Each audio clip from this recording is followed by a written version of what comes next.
Vlog.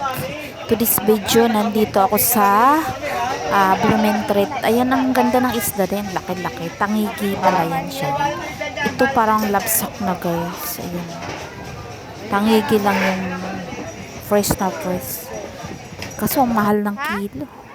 So, ang ginawa ko, bumili ako ng 1/4 na, sobra sa 1/4 na shrimp para isahog ko sa aking pumpkins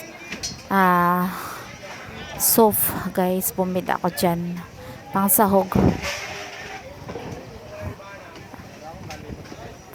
Ayan, 125 ang 1/4, so 150, konti lang, pang sahog lang naman guys eh. Ayan, ito yung ano, Diyos ko, yan no, alimasag 400, ang mahal no, grabe. Tas konti lang yung isang, ang mahal lang bilihin ngayon, sobra.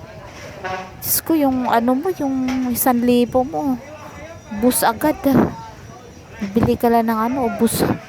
Konti lang mabili mo.